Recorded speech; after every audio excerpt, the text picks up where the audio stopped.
happened. There had not been any carpet bombing at all. I mean, these are allegations like saying, oh, there's ethnic cleansing, there's genocide. There's never been in Sri Lanka. I mean, the killing has been done by the LTTE, not by the Sri Lankan government. The government's been bombing Robert, people. Where is this carpet bombing? Sorry? There's been huge numbers of people killed in the Vani. It's not, you know, you can look at the quotes from Amnesty International, from the Red Cross, from all these organisations are saying Amnesty Sri Lankan are not in government. the Vani, for starters. Sorry? Amnesty are not in the Vani. Well, because the Red Cross are in the Vani, and the Red Cross has specifically said they do not find any evidence of any bombing by aircraft in the Vani. Well, that's not Suren. So, I'm sorry. I mean, we're only talking about a very small area. We're talking about an area about the size of 2 London boroughs. Now, I'm an ex-RAF pilot, right? And I don't think you guys have ever flown anything. I'm not a pilot. I've been in airplanes, but I'm not a pilot. Right. Now, you can have specific laser-targeted bombs, but they're not being used. And why are they not being used? Because the LTTE have put a human shield round their artillery.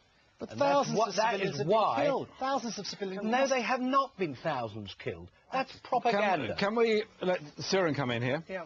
The government of Sri Lanka admits themselves that they have run over 6,000 sorties and used more bombs. Their actual defense minister boasts that they have used more bombs than the strength of what was used in Hiroshima and Nagasaki. Let me just come back to what Douglas said. The head of army goes to Canada and gives an interview and says Sri Lanka is for Sinhalese people only. Imagine the head of army in the UK talking about the UK is only for white people and blacks can live here or Asians can live here. Will he actually last 5 minutes in that job? Obviously not. That is how that's not government. structurally that is not government policy. Sorry. Well, the chief of army said he's not a member of the government. And can I also say, you know that as well as I do. The brother of the president, who is the defense secretary, says that hospitals and schools within the Vani, within the Liberation Tigers area, are legitimate targets. He threatened Chris Morris of BBC that he will kick him out if he reported anything in favour of the Tamils. Now, do you call that democracy? Okay, Suren, let's put this back then to Douglas. This issue about bombing, I've heard your point, made his point. Also, the allegation about journalists. Are journalists free to travel within Sri Lanka? Are they safe? Are they able to report what's going on? Journalists are free to travel anywhere, but not into the war zone. Not into the war zone Douglas, right when were you now. last in Sri Lanka? I was there only 2 weeks ago. Right. And so was I. So we've all been in Sri Lanka. Yeah. And the problem is that I don't think the BBC got a monopoly to report on Sri Lanka. They have been distorting the story. This is Press TV, this isn't the BBC. Sorry? This is Press TV. Yeah, I'm glad it's the Press TV, because I'm sure they will not give biased reports like what has been happening by the BBC. But to say that, you know, in Sri Lanka, in the north, they have ethnically cleansed all the Sinhalese and the Muslims. Do you know that 100,000 Muslims were chased out of the north by the LTT? They were only given. They were given only 24 hours notice to get out. All right. I want to bring in another audience question. The lady at the back in the orange sweater there. Yes. Just about the human shield aspect.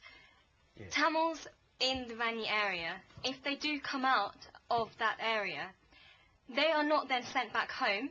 They are sent to refugee camps, apparently, where they have to stay there against their own will, where we have allegations that from local people there, where they are actually murdering the people in there. They're torturing them in there. Okay. No, they're torturing there. They are torturing them in there. Now, all of these allegations, they cannot be proved or disproved. Yes, why? Because the media are not allowed to move freely in there. Because you cannot. Lord Nathan, you're quite right that somebody who escapes from the Tigers, and there's about 40,000 have escaped, are in the farm at Manic, which is a large camp. It is serviced by the government agent, not a member of the government. The government agent is a civil servant. The UNHCR are there. The Red Cross are there. And they report that this is a good camp. Well, no, I mean, the Red Cross are not... you can't pull the wool over the eyes of the International Red Cross. John Holmes... No, I'm sorry, you cannot pull the wool over the International... Well, if there was something wrong there, they would have reported it. Well, think about John Holmes, who is the United Nations humanitarian representative. He says there is no access to NGOs and media. Well, he's wrong, because Can I just finish? Let's hear him finish his point. Thanks very much. John Holmes, who is the United Nations top official, says there is no freedom of movement. The military are controlling that area, and he has urged the government of Sri Lanka to let NGOs and the media to have free access. Today, in Sri Lanka, just hold on for just 1 minute, constitutionally it allows for humanitarian organizations sponsored by the Sri Lankan government to have access without permission. Now, the government of Sri Lanka, since the 28th of November, has refused their own human rights organizations to go into these camps.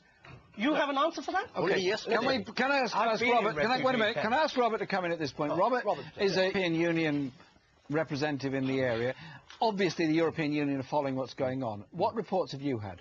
Well, I mean, we've had the same sort of reports. And let's be perfectly honest, I suggest that there's nobody in this room, whether it's the panel or not, who knows for sure we were relying on information. And Douglas and Lord Naseby say that's not true, disregard things. I don't believe that all these organisations, these aid organisations that we're talking about, or all the stories from the camps that we've heard, can all be discredited. You know, you wanted to try... This is John Holmes' statement here that I'm looking at, which was sent to John Holmes over there? He's not there last week, is he? Yes, he was. Yes, he was. Yes. In the camp. Yes, in the camp. He was. In the camp. Yes, that's right. We understand John Holmes was there last week. All right, let's hear the word from John Holmes. This is his statement. Robert will read it. The 3rd of March. Which was sent to me by the Sri Lankan embassy in Brussels. So there must be an element in truth that they wanted to send it. And he says that, which the young lady at the back says about the camps, and this is the only one that he was able to go to, which suggests it's one of the better ones. Movement in and out of them is highly and unacceptably restricted. So the suggestion that people can move out. I didn't say they could move out. I didn't say that. But there's also stories that they're going to be... I said the Red Cross could go in, and the UNHCR. Both are in there, and both were satisfied. But can we just bring in Douglas? Finish that, then I'm going to bring in Douglas. On the previous point, you said that there'd been no bombing. In his statement, he says, the government assured me at every level that they have virtually stopped using heavy weapons because of the recognition of needs to spare more the civilian population. Can I just say this? Obviously, the government admitted they were using. They even told him only yesterday. We're talking about the part of Douglas, the specific point was put by the lady at the back, absolutely specific and categorically, that Tamil people leaving the Tamil areas when the army goes in were forced into refugee camps and could not leave them afterwards. Michael has explained that the Red Cross has given access. John Holmes apparently has given access. What's the truth on this? The truth is, only yesterday, the ambassadors of France, Russia, South Korea, all these countries were invited to the camps, and if you read their reports, they're saying glowing reports about how Sri Lanka is treating these people. Remember, the question is about access I will or come to egress that. by the Tamil people. They are escaping the Tamil Tigers. And, of course, Tamil Tigers would also try to creep into this place. Don't forget that Colombo and Sri Lanka had been terrorized by suicide bombing. I mean, if that was happening in this country, do you think they would allow people just to walk in? And here, you have to screen them. Once those people come into the camps, and the camps are perfectly, according to these ambassadors, are a glowing tribute to Sri Lanka, the way they're running this camp. And surely they have to be screened to find out who these people are. And if they are genuine, of course they can't go back immediately to that area because it's still mined by the Tigers. There's a LTTE controlled area. They have to be thrown out before these people can be sent back. So there is a degree of control then? There is a degree of control. Of course. Go home. They can't go back to one. Audience question at the back there. Gentleman there with the glasses. Yes, Mr. Surendran mentioned on the question of discrimination that Sinhalese is the only official language, which is factually wrong and which is propaganda. Yeah. Can I correct you? Is that your question? No, sir. Let him finish his question. Carry on.